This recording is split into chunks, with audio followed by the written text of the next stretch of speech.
What's going on, guys? It's Brandon back here again. Right after this last BFR, I'm doing this literally 5 seconds later. Game 55 versus the Ottawa Senators was a 2 p.m. game on February 17th. Of course, I was a little behind when doing these last two BFRs. I'm finally getting these posted. Score ends up being 3-2 for the Blackhawks as they snap their 7-game losing streak. They go to 15, 37, and 3. Shots were 42-22 Ottawa. Yeah, it was that kind of game. Hits were 21-20 Chicago. Face-offs 32-28 Chicago. Power play, Chicago goes 0 for 1. Ottawa goes 1 for 2. The Hawks have now won 11 straight versus Ottawa, so even when they've been bad, they've just kept winning against Ottawa. Korpisalo saves 19 out of 22. Mrazek saves 40 out of 42. Fantastic performance, and he wasn't even one of the 3 stars. It was also a happy birthday to, of course, Chicago icon all around, Michael Jordan, world icon, and then Darren Pang, Blackhawks studio analyst, which was, Blackhawks broadcast analyst.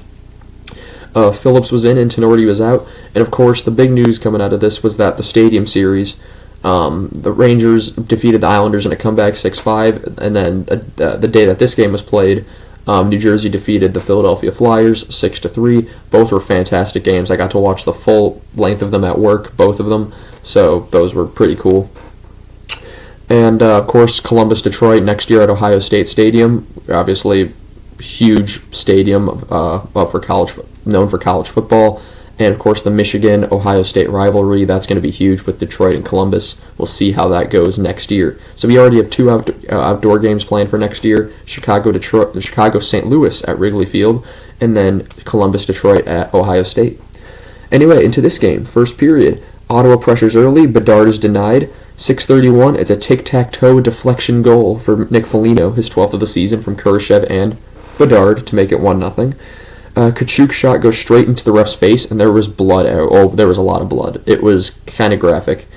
And, he would leave the game, so we were playing with 1 official and 2 linesmen then for the remainder of the period, and he comes back into second. So respect for that referee, because I know if I would not be expecting to get hit in the face with the puck if I'm a referee. Kachuk is saved, 4:03. It's an Ottawa tap-in goal, 2-on-1, open net for Tim Stützle. 12th of the season. After a 90-point season, after the quietest 90-point season in the league last year, he's only got 12 goals this year from Giroux and Joseph to make it 1-1. Batherson hits the post at the end of the period, and we go to the second. 1923, Chicago penalty to Tyler Johnson for tripping, which would be killed. Dickinson hits the post. Radish is saved.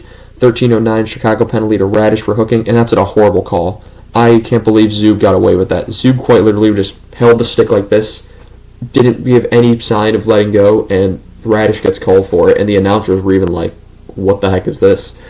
11:47, then it comes to bite the Hawks, because it's a power play tic-tac-toe one-timer for Jacob Chikrin of the Ottawa Senators, 9th of the season, from Tarasenko and Stützle to make it 2-1.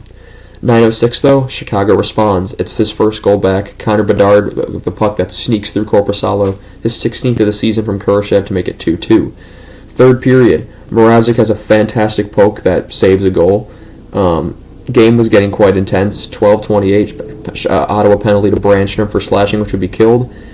Kurashev has a chance that's wide, but at 7:36, what a goal by Connor Bedard. It dangles around. He goes around 1-2 and goes around Korpisalo, no issue. Beautiful goal. What a way to come back. Ottawa challenges, and it's an offside no goal. And it was clearly offside, don't get me wrong, but that's twice now where Bedard has had fantastic goals now, denied by offsides.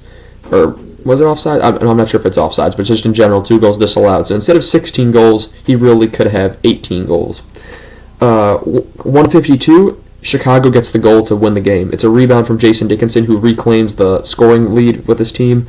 17th of the season from Tyler Johnson and Joey Anderson to make it 3-2. 140, Korpisalo was pulled. 7:30. That's not that. And then it's just Hailfire the remainder of the game, and Ottawa just rained fire the entire game, and yet the Hawks continue to somehow have Ottawa's number and defeat them once again. But yeah, that's going to be all I have for you guys in this one. Tonight will be Game 56 in Carolina against the Carolina Hurricanes. That BFR should be up tomorrow. But I want to thank you guys so much for watching this video, and I shall see you guys in the next one. Have a good one.